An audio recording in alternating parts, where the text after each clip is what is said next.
Hello again. See ya.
Hello again.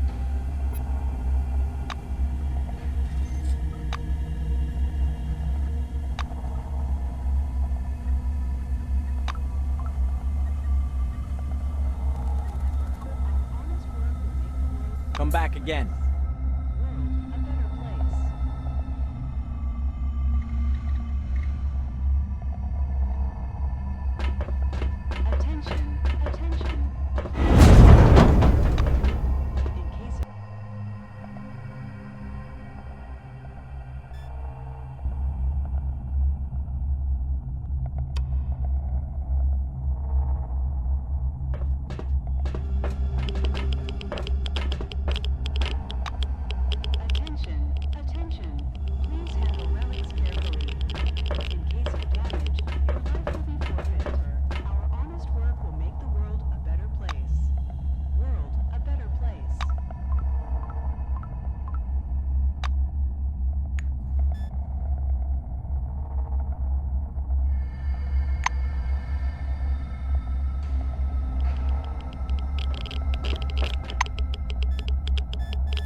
Yes, see ya.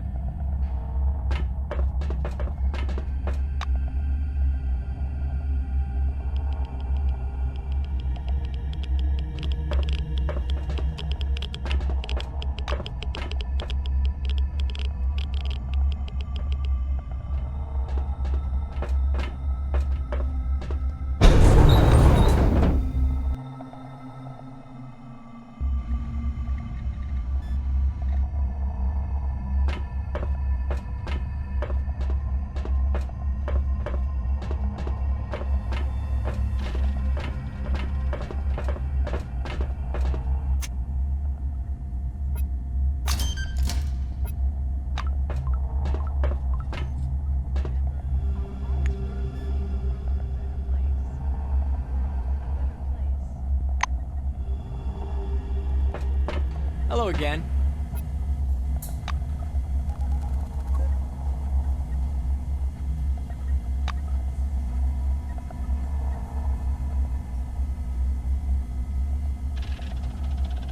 Attention, attention. Please handle relics carefully. In case of damage, your life will See be ya. forfeit.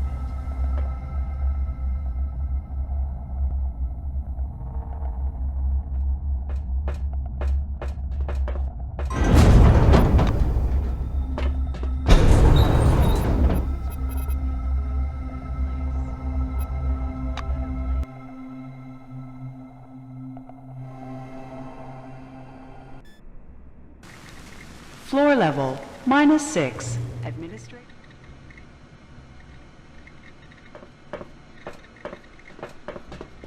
Wow, look what the wind blew in. Bye-bye.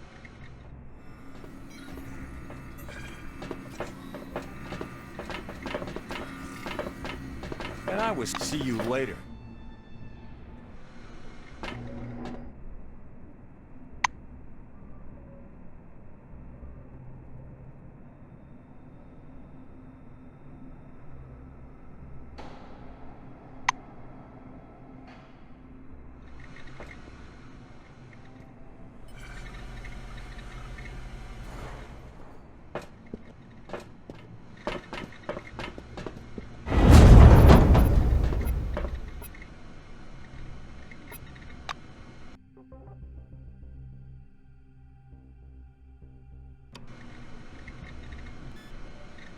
Floor level -4. Laboratories and hospital.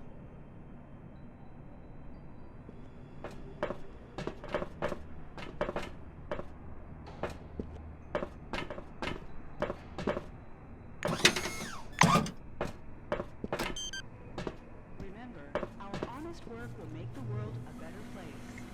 World a better place. Attention, attention. Please handle relics carefully. In case of damage, your life will be forfeit.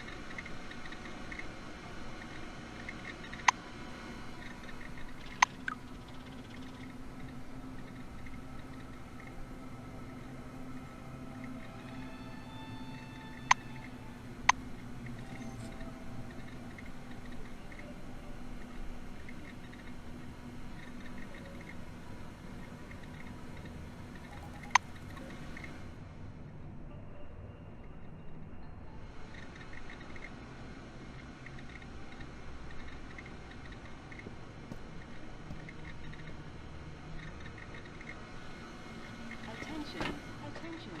Please handle relics carefully. In case of damage, your life will be forfeit.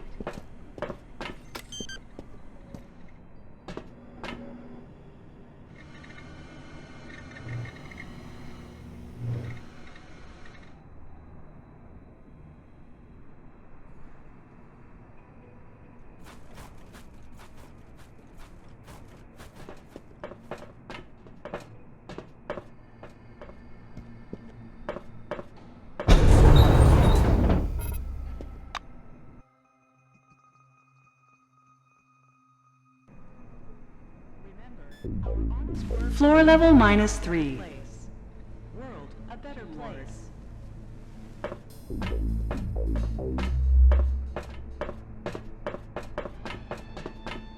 And I was starting to get bored.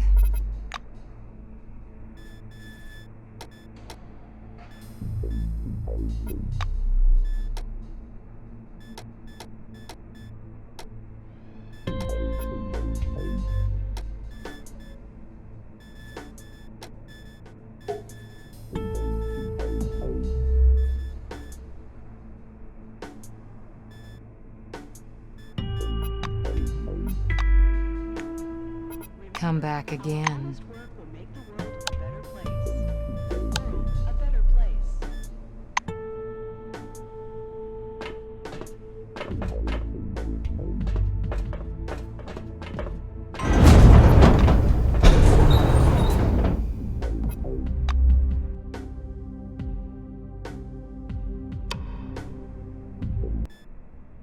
Floor level -1. Log.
Come on in.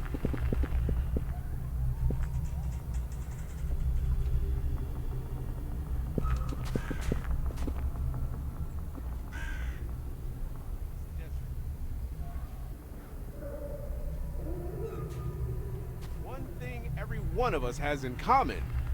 We all came here seeking the best for ourselves and the world. And we are all...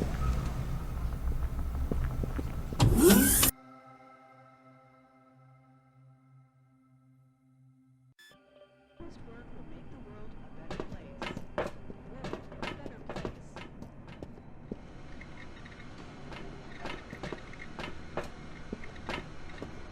Karma stops typing and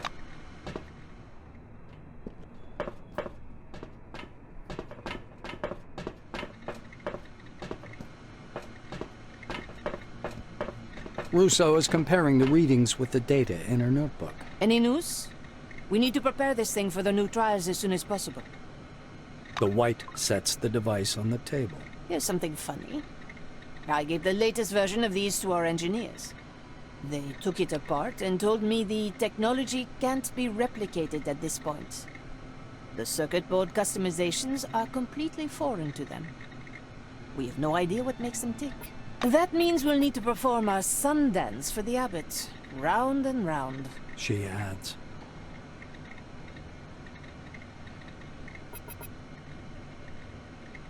Russo examines the burnt fuse carefully. I agree. This is definitely no accident.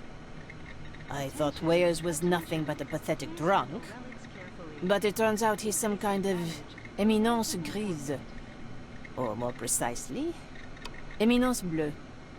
In all senses. Henrietta drops the component in her pocket. We don't have time for a good old-fashioned witch hunt.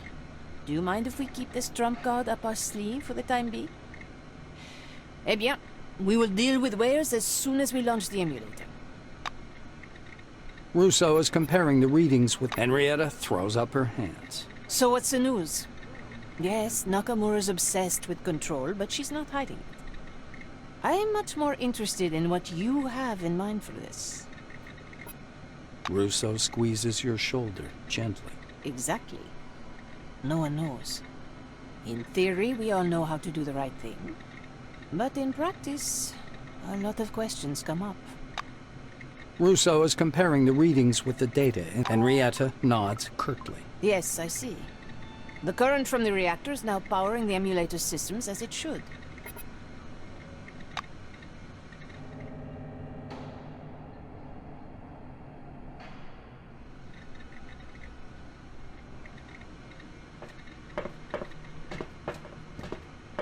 Forgot something.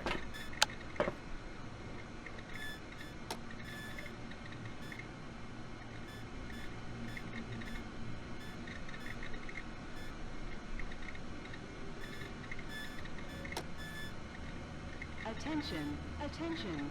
Please handle relics carefully. In case of damage, your life will be forfeit.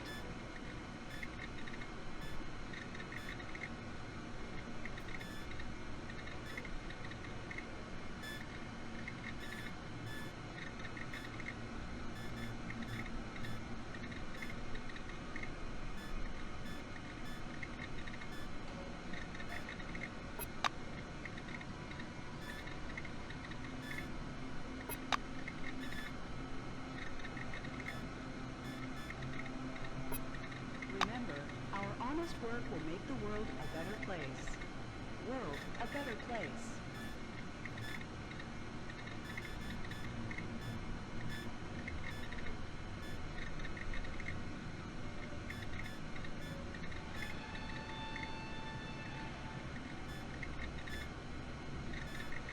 Attention, attention.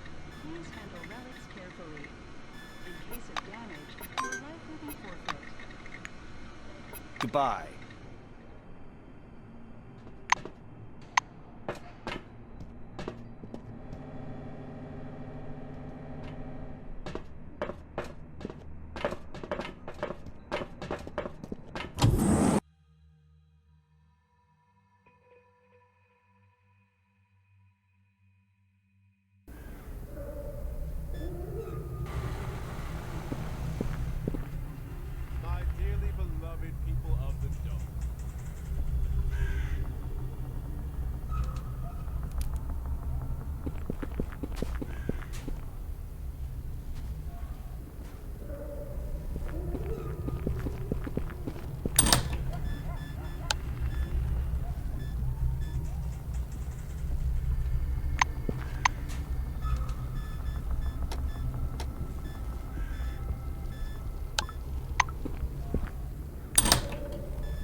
How can I help?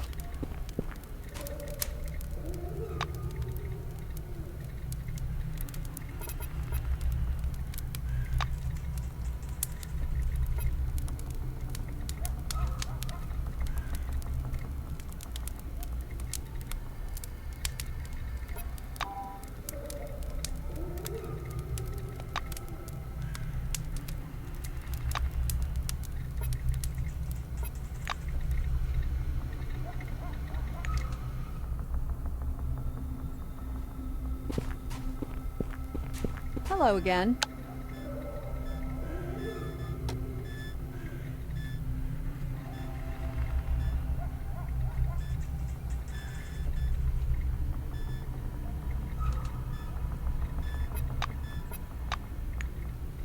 See you later.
Jesus, it burns.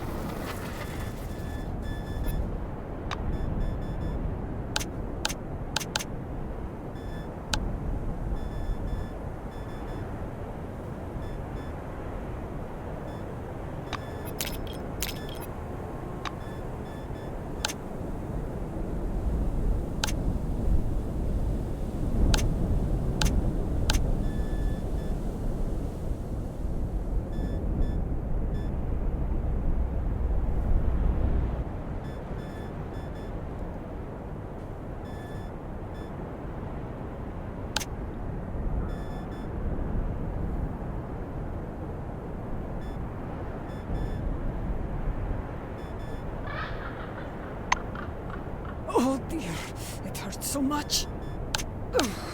Jesus, it burns. Oh dear, it hurts so much. Ugh.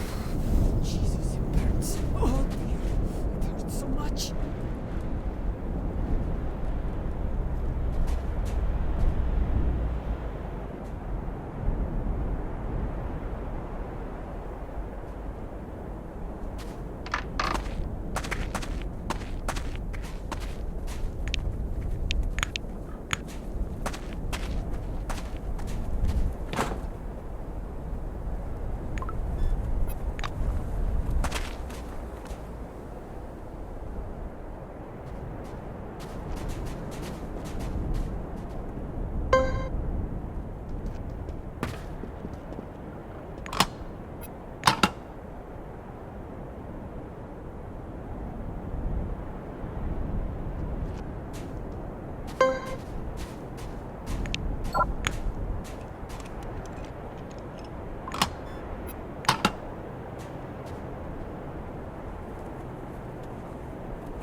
Some dark-skinned guy in a worn-off jumpsuit waves at you with an empty bottle. Hey, watch your step. This place is rigged with explosives. He goes down the hill with a sassy lope. Security measures, in case those hyenas come back to the set. Suddenly, the stranger freezes with the bottle near his mouth. Oh shit, hyenas. They smelled you for sure. As if in support of his words, multitudinous howls sound from the canyon that is spread behind your back.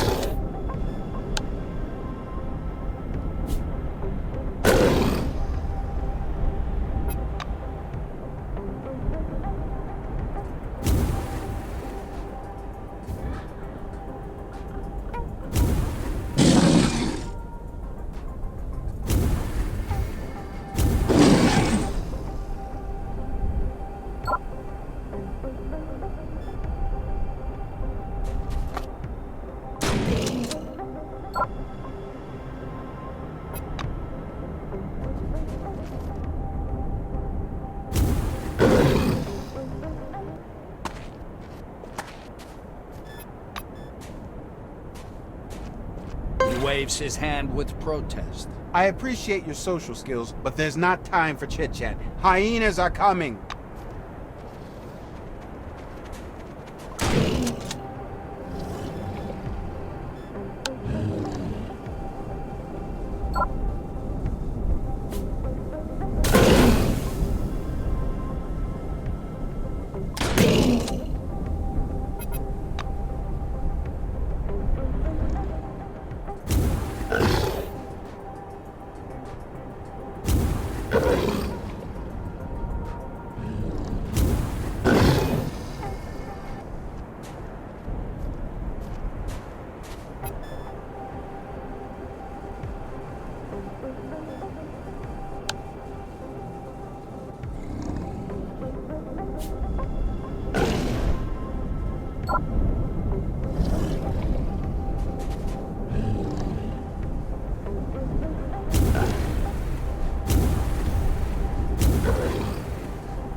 too close to the car.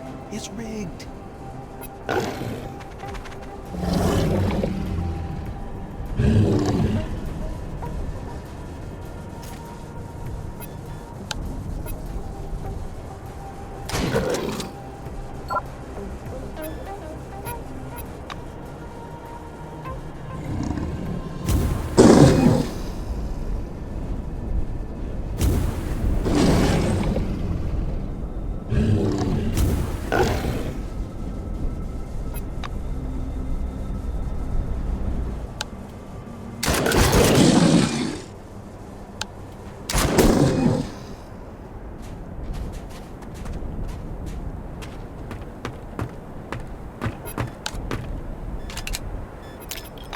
Damn it!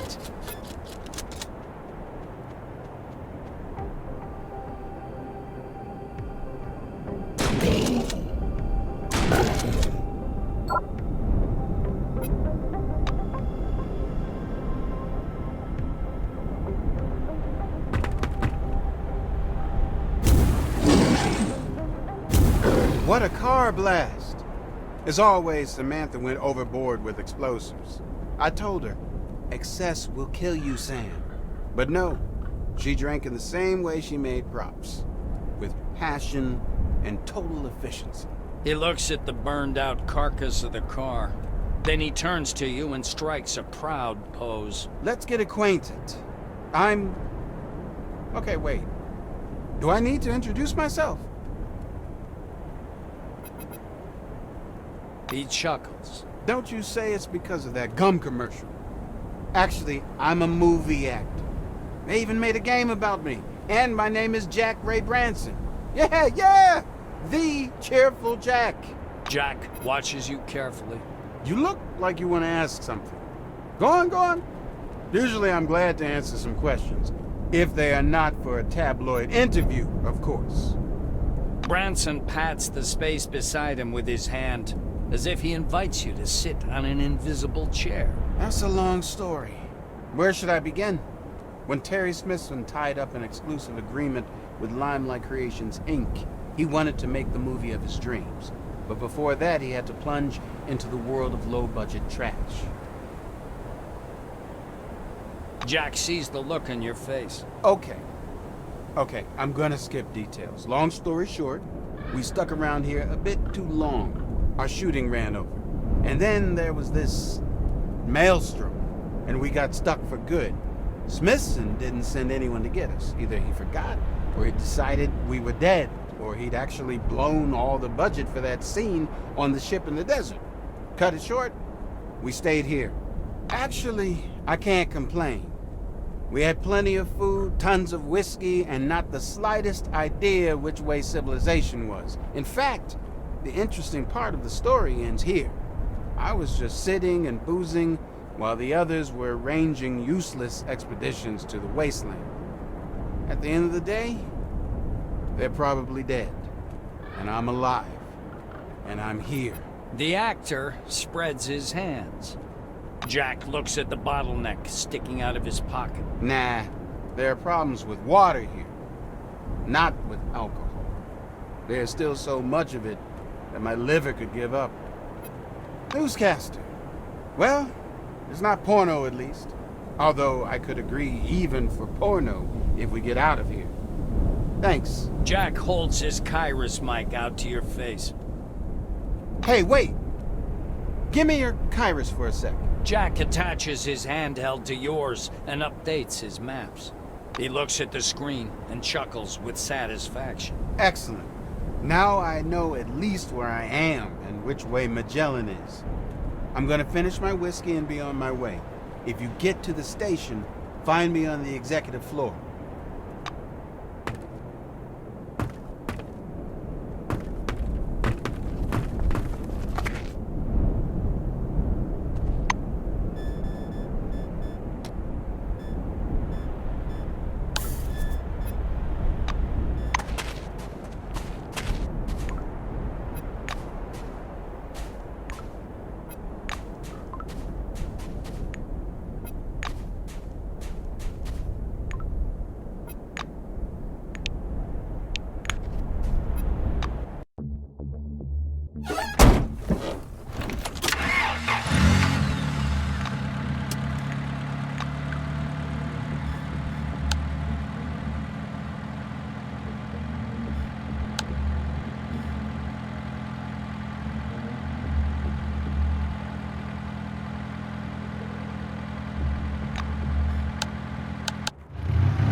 Well,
You come up to the door without making any loud noise, but that doesn't help. Some bright child's voice screams, "Battle mode," from behind the steel doors, and after that you hear a deafening bang of a fire shot.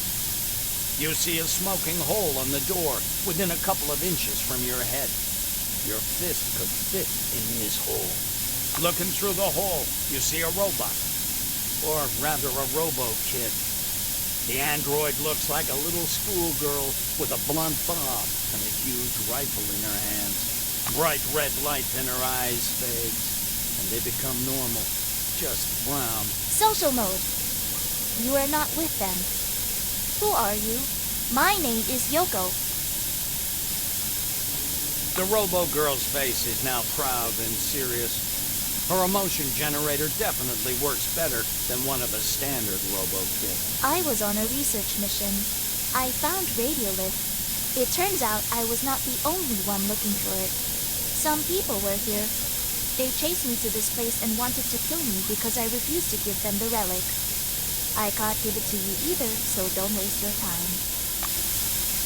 You look through the hole in the door and stumble up. Yoko blows her cheeks. I was on an exploratory mission.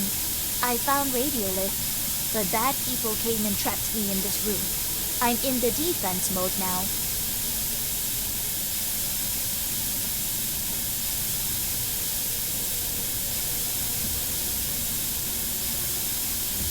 Yoko nods. We have a deal, Senpai.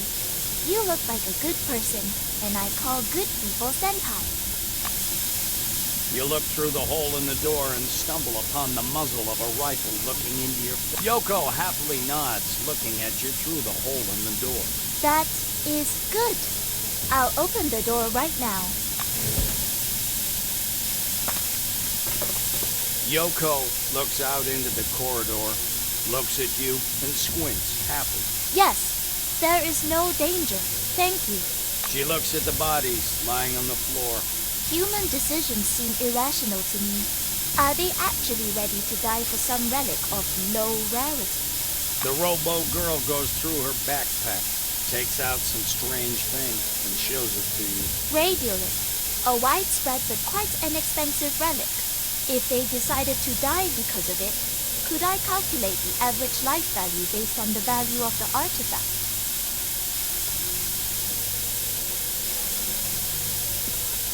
Yoko tilts her head and squints. Thank you for your help. But no, thank you. I already mapped the return route in the course of my exploratory activity. I will be waiting for you in Magellan. Her eyes change color once again. This time, they are bright blue. Research mode. The robo-girl says loudly and heads for the exit with firm tread.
Jesus! It burns! Oh dear, it hurts so much. Jesus, it burns. Oh dear, it hurts so much. Jesus, it burns. Oh dear, it hurts so much. Ah! Jesus! It burns! Oh dear, it hurts so much.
Bare, gasoline-soaked footprints lead you to a small camp that looks more like a garbage dump. A pair of cargo containers, apparently stolen from a caravan, have been turned upside down and transformed into huts with canopies. Some dirty, odd-looking vagabonds resembling fops are hanging around. A hefty guy with a flamethrower walks over with long strides. The rest follow him, one of the tramps galloping on all fours. He comes so close you're forced to take a couple of steps back. A wave of heat is washing off the fop, either from him or the red-hot barrel of the flamethrower. A bright red sack with slits for eyes covers his head. A green tail sticks out from the top of the mask. I'm Pepper, yo, and we like to light it up. And so will you, if you want to live. Yo! He adds, weightily. The slit's gaze is unfriendly.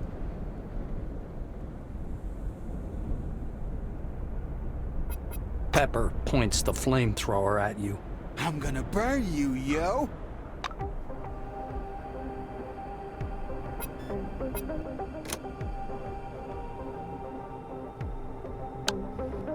Arr!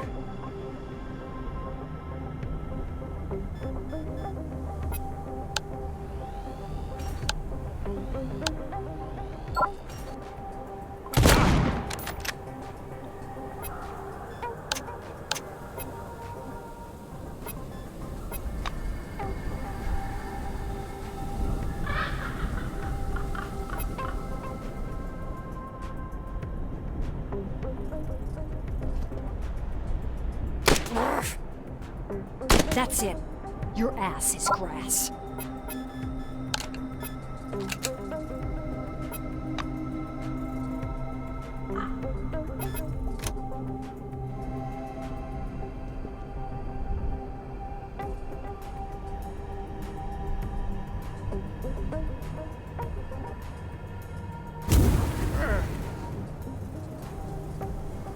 You're dead, asshole.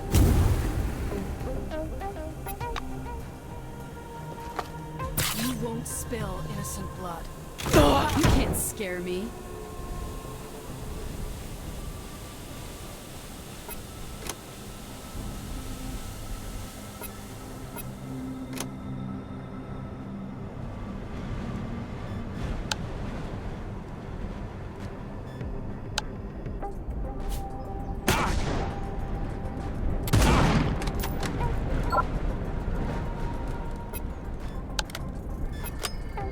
Now you're gonna get it.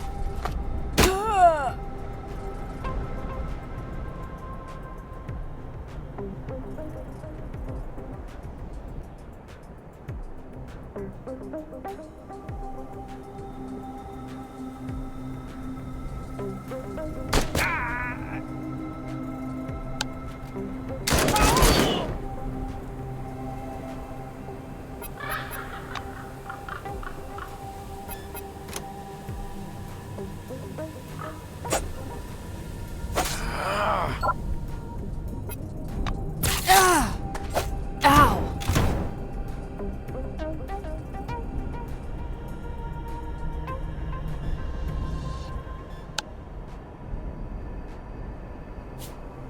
You're dead, asshole.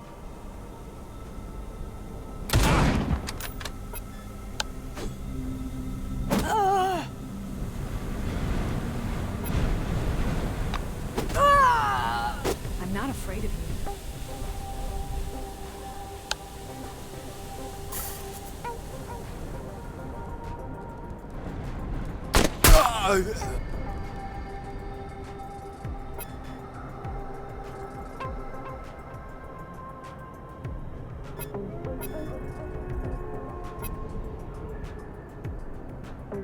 You scum. Oh.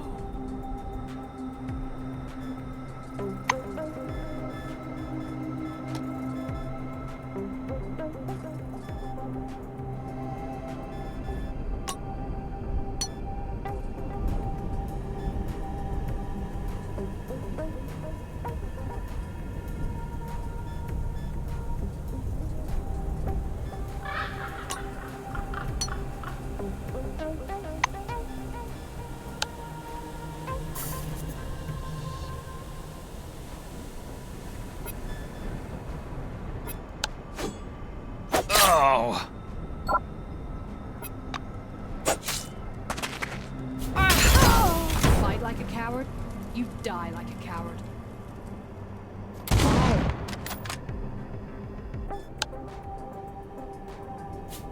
Ow!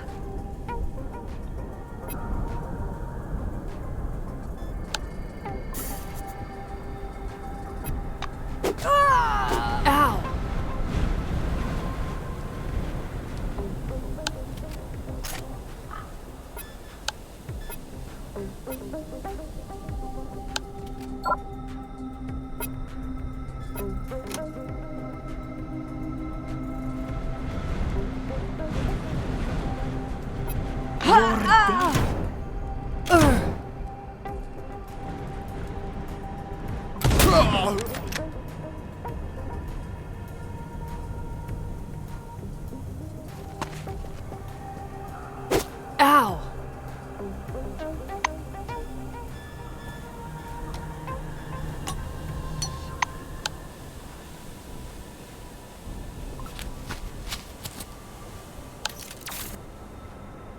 That's it. Your ass is grass.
And what do you suggest?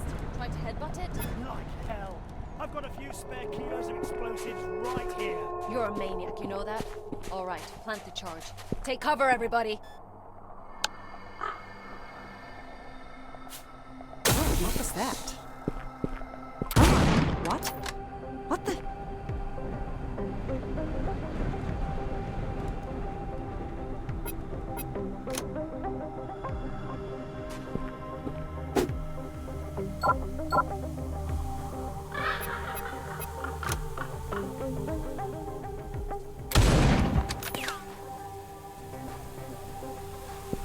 What the hell are you doing here?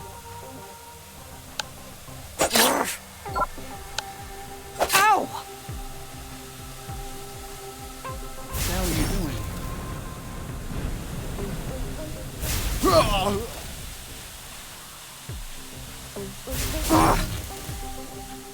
Take these creeps downtown, bros. Do you think you'd beat me?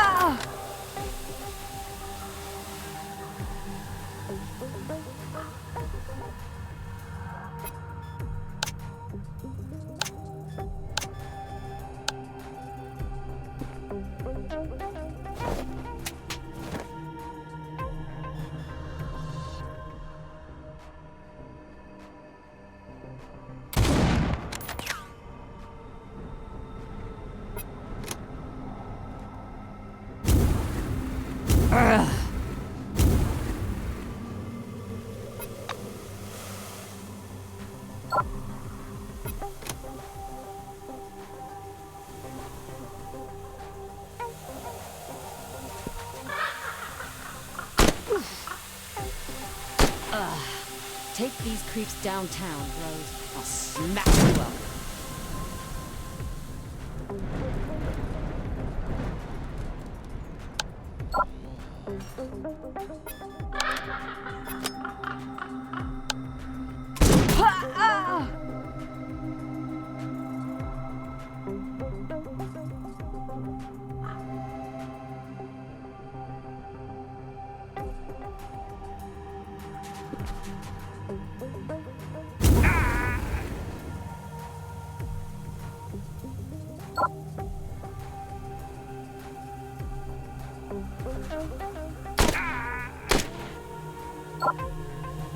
What's wrong with you?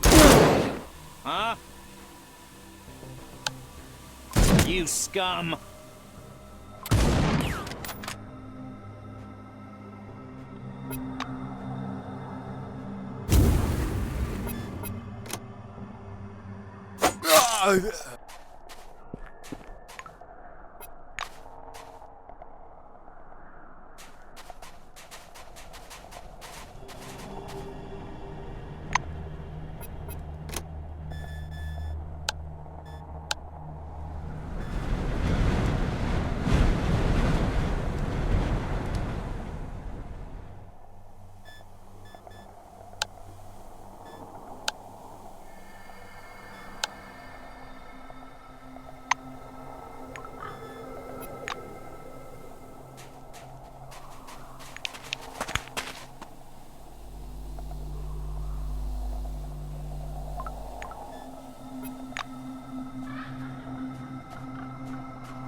Attention, attention. Please handle relics carefully. In case of damage, your life will be forfeit.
Attention, attention. Please handle relics carefully. In case of damage, your life will be forfeit.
Floor level -4.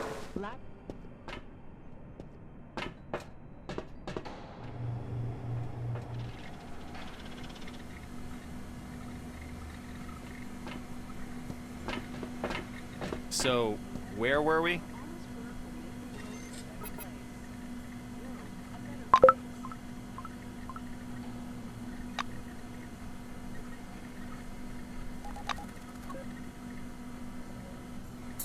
See ya. And I was starting to get bored. See ya.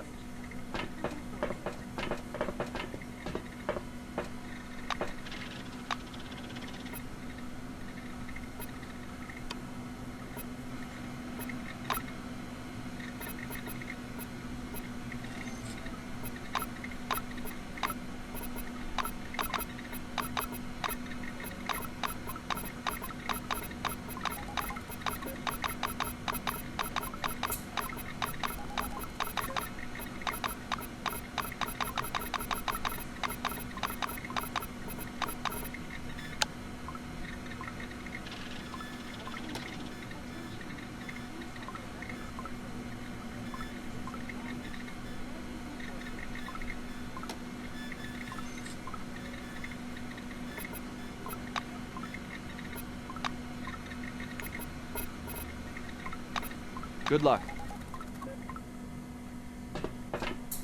As you approach, Katarzyna dives for cover behind the glass table with test tubes on it, hiding her face in the usual manner. Recognizing you, she looks out warily. Listen, only you can help me. The White purses her lips offendedly. That's very rude. Do you find that sort of thing funny? Because I don't. A little grimace of suffering appears on Belitskaya's face. My co-workers, friends, acquaintances, they're surprised I'm here. I mean, they're not happy I'm here. Not happy at all. And life without a Selectron isn't much fun. I can't get any doors open. I have to hide from cameras. I'm stealing food just to have something to eat. Her voice is trembling. Katarzyna fiddles nervously with her sleeve. I thought we were getting along well. And I've gotten used to you. We should keep hanging out together, don't you think? I can forge documents and cook. Okay, I can't cook well, but it still counts, right? She looks dubiously at the companions behind you. No, that's too many people. They may be good folk, but it's just not for me.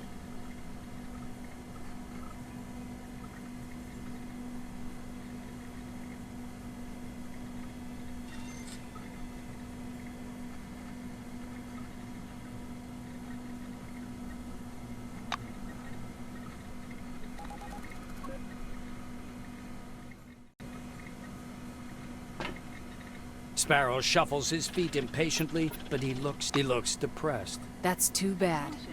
But it seems to be my destiny to go my own way. Well, I'll continue my fight alone. Find me on the picnic if you change your mind. As you approach, she looks from behind the table carefully. It's you again. I mean, I wanted to say I'm glad to see you. Despite the fact that I had to leave your team. Hope emerges in her eyes. You're saving me all over again. This fox frightens me. But anyway, being with you is better than being alone.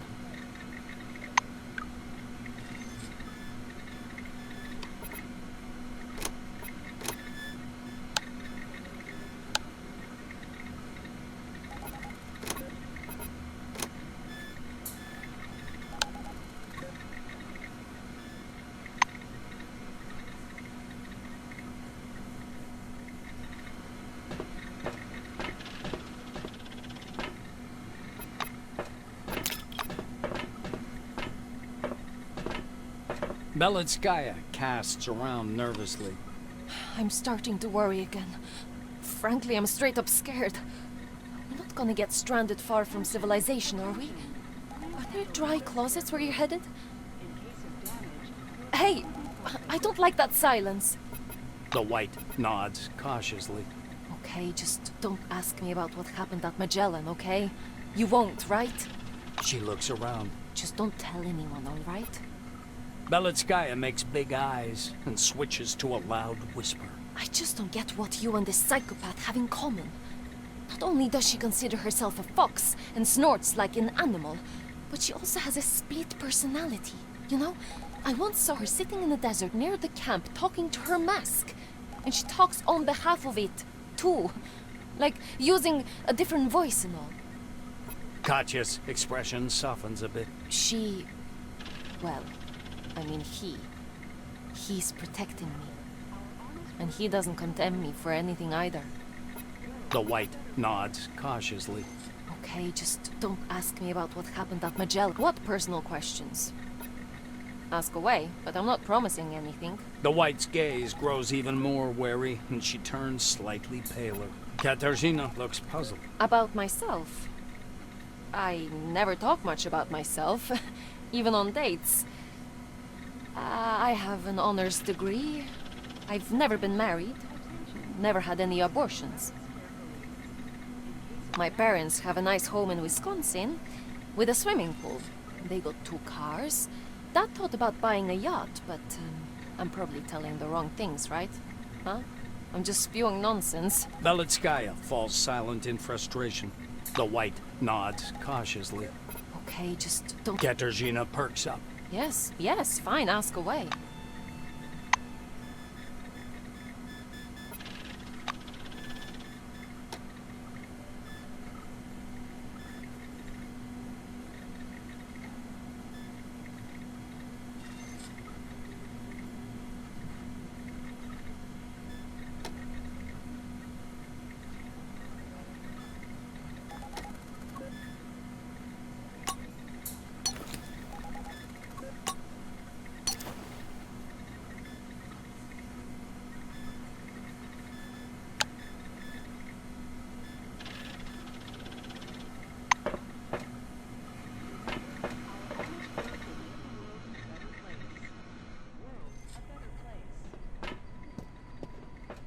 And I was starting to get bored.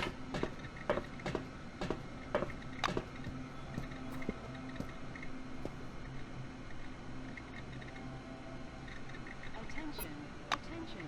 Please handle relics carefully. In case of damage, your life will be forfeit.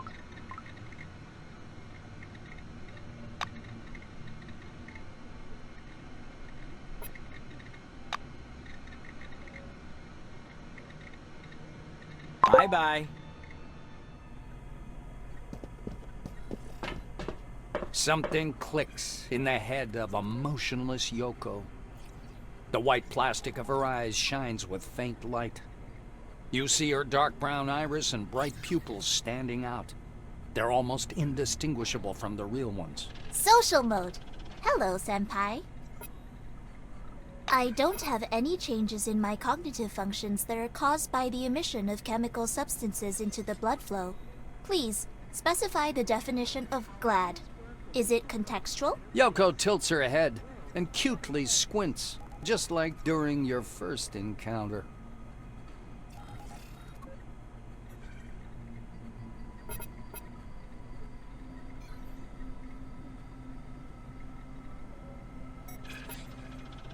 The robo-girl looks at you with tranquility. In other words, you are speaking of the priority of the social mode and of my basic function. It is certainly so. That means I am glad. She suddenly stops talking and seems to freeze. Then she looks at you. I often think about another function, Senpai. You know, I'm a research robot.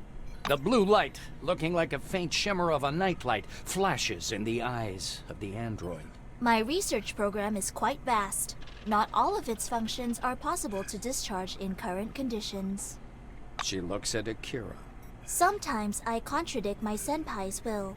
I suppose it has to do with the presence of my own will. In this case, this is an analytical construct that defines my functional priorities. Some little fan in her head begins to hum loudly.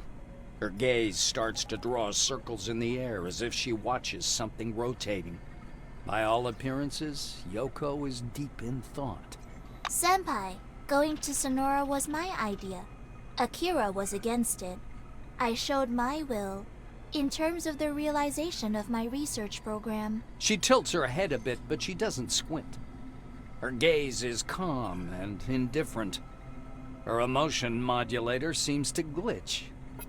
The fan in her head begins to hum more loudly. I observe a contradiction between your offer and my framework program. On the other hand, my research program is higher priority, and its requirements coincide with your request. I agree, but you must ask Akira. And I was starting to get bored.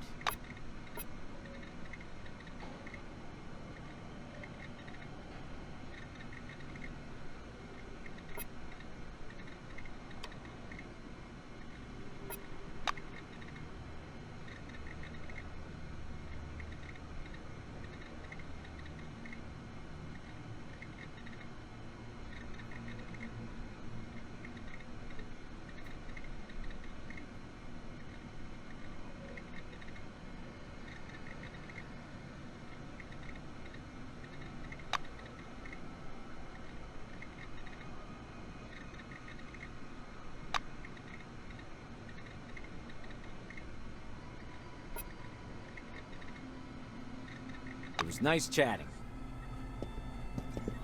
Yoko's eyes light up again. She looks at you with carefully modeled curiosity. Hello, Senpai. I see you're exercising your research function. If I could, I would feel envy. The fan in Yoko's head responds with an intense humming. My calculations show that my research function cannot be fully exercised in such a large squad. Your ability to lead is not good enough. Sleep mode!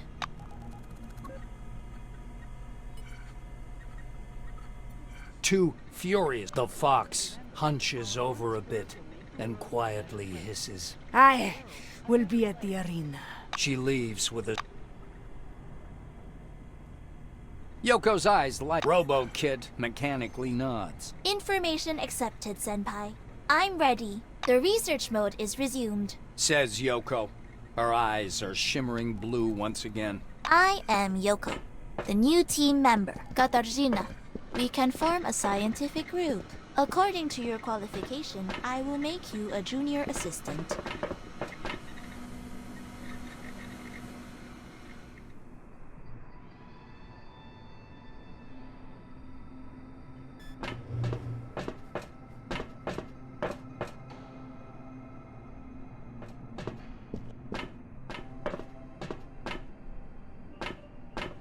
The research mode is paused.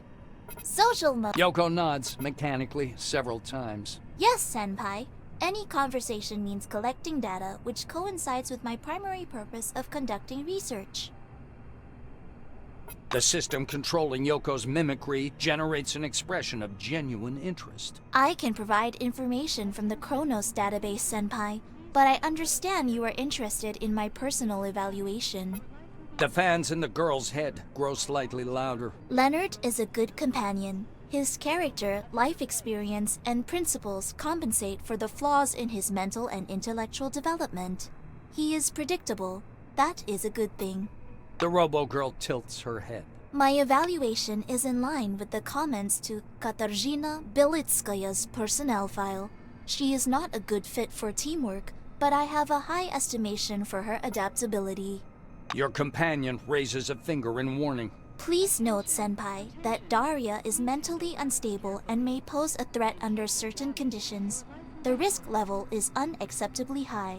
The robo-girl nods. Sparrow, very emotional and secretive, has problems with his perception of reality. However, my overall evaluation is positive. Sparrow is a good ally. Yoko nods mechanically several times. The fan in the robo-girl's head changes tone slightly. By asking me personal questions, you imply that I am a person, not just a machine. If I had emotions, I would be pleased, Senpai. Light flashes briefly through her dim, plastic eyes. I can provide a full log of my activities for the last 6 months. The log is all technical data, which would mostly be useless. I can sort by specific data types if you wish. The fans in Yoko's head start droning frantically. The noise of fans eventually stops. She lifts her head. Data sorted, Senpai. These are my tasks for the world study. Research missions, soil and water sampling, measurement of radiation and chemical pollution. Self-defense as necessary. Some of my permanent memory clusters are locked. The research mode is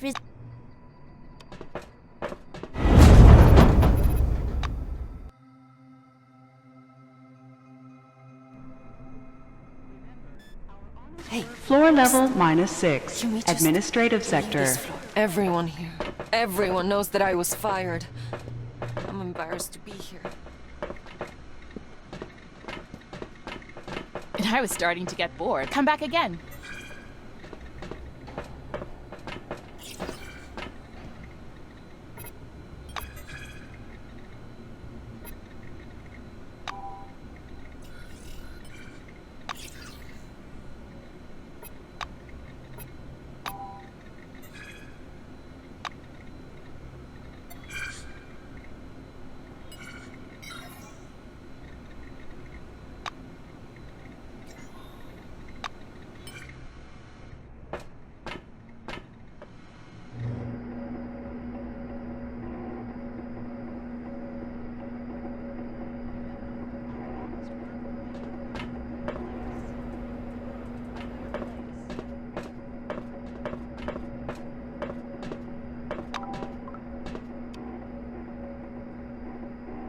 Goodbye. Jack gives you an inquiring look. So, you came for an autograph after all, huh? No? Well, what do you want? Jack thinks about the answer. Well, all kinds of creative stuff, I guess. I thought up a new project. The documentary Jack's Barons. We could unravel the story with hyenas. I blow them up, make clothes of their hides, eat their meat. We could find some expressive house to the west that I could defend from fops. What do you say?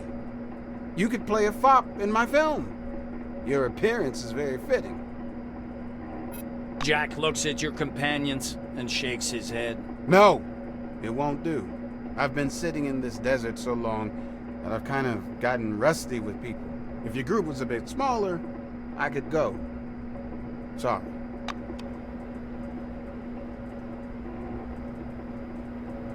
The research mode is... The fan in her head begins to hum. Quiet. Yoko looks at you with anxiety. It's modeled with incredible accuracy. You've already seen this look on Akira's. I returned to Magellan to fulfill my basic program. It was a pleasure working with you, Senpai. Don't answer. It's a standard phrase. Yoko spreads her shoulders, throws her rifle onto her back, and leaves with firm. Jack gives you an inquiring look. Jack hesitates, but it seems to be more for a show. All right. I could gather some material for my personal documentary project. Let's go, huh? It's high time for grand actions together with Katarzyna, right?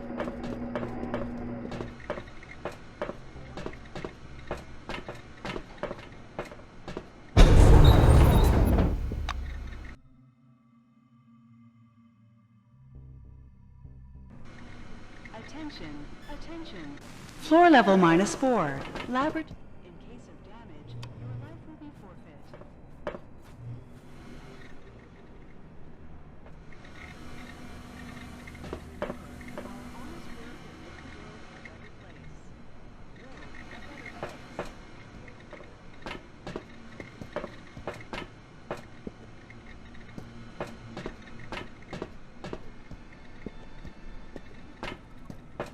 Belitskaya casts around. The white nods. Gosh, she looks around. Just don't tell. He's creepy. And the look is as if he hates you for some unknown reason. He also called me a liar once. Katya lowers her eyes. Yes, I often saw her in our laboratory. I thought she was just a robo-girl, but Akira gave her a lot of improvements. Sometimes she's just like a living one, and this makes me uncomfortable. Katarzyna shakes her head. Katarzyna sighs in frustration. I used to think how cool it is to make friends with a celebrity, but it seems to me that our friendship with him will not work out. Apparently he doesn't like me. Think it's true? Keep in mind, I'm writing a script for my documentary, so if you want to have some expressive dialogues, you'd better think them through. Jack looks at the bottleneck sticking out of his pocket. Nah. Branson nods readily. I don't mind. In this dull desert, all you can do is drink and chat. Ask away. Your companion takes a step away from you. Whoa, hold up. You can ask, of course, but I won't say much. I'm no gossip. The actor smiles slightly. Well, look, there's something more to him than your garden variety bully. He may not be the star of the show, but let's just say he's a badass supporting character. Jack Branson strokes his chin thoughtfully. In the movies, you work with all sorts of people, and compared to them, Katarzyna isn't half bad, but I still don't trust her. I'll say this. If we get into something serious and she doesn't flinch, she'll have my respect. Until then, well, no one's asking her to be the hero. Your companion grins. She's a robot. What can you say? There was a movie called Mirror Sphere, which I really loved. I often fantasized about having my own Rich as a sidekick and saving the world together. It's funny how everything we dream about eventually comes true, but nothing like the way we expected. Jack waxes thoughtful. I've heard her crying at night. When Daria takes off her mask, she's no longer Fox. I think about this all the time for some reason. He grins faintly. Damn, to be honest, Sparrow worries me. These people who are always fighting for something without compromise, something's definitely wrong with them. Keep in mind, I'm writing a script. Branson nods readily. The actor peers at the bottleneck sticking out of his pocket. I gotta have a little drink during such conversations, although honestly, there's little that can embarrass me. My first job was as a life model at an art school. Branson sighs heavily. Okay, I'll tell you about it as a gesture of good faith. All in all, you know actors live a harsh life. Sometimes we film in all kinds of shit. Sometimes we have to sleep with the director. Yeah, I'll tell you right now, this is not my case. Anyway, once upon a time I was asked to play a character in one game. Well, play is one word. I was just his voice, and my picture was on the cover of the game. Those guys promised me commissions, but there were no sales. No one was buying that stupid game. And then they gave me this character. I became Cheerful Jack's owner. Well, that was a huge thank you. The actor makes a sarcastic bow into space. Honestly, I hated Jack. But then it turned out, although there were no sales, the game was very popular. People started to recognize me. But what was more important, movie people found out about me. Somehow, they learned that I had the character's copyright. And Mike Gobson's like, ahoy, I want Cheerful Jack to make a cereal commercial. And Mayweather's like, Cheerful Jack must be in my movie. The name just stuck. You see almost Shakespearean despair written on Jack's face. He takes a bottle out of his pocket and takes a swilling gulp. That's the story, actually. Branson nods readily. I don't mind. He nods. Okay. Jack puts a good face on, but he seems to be upset. Yoko's eyes Robo-Kid mechanic. The research mode is I am Yoko, the new team member, Katarzyna.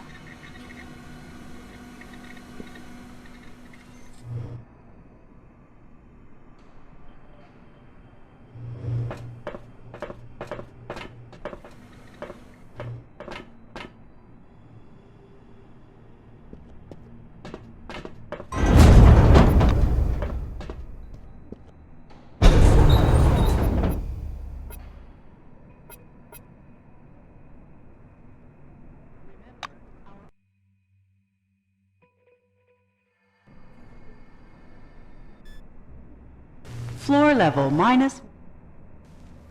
Attention, attention. Please handle relics carefully. In case of damage, your life will be forfeit.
Soon Junktown will be packed tight.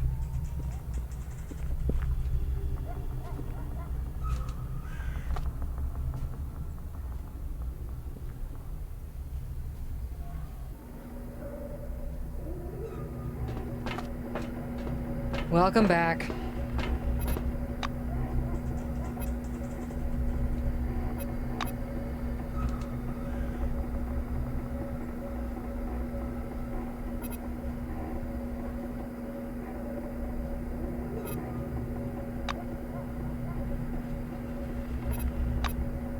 It was nice chatting.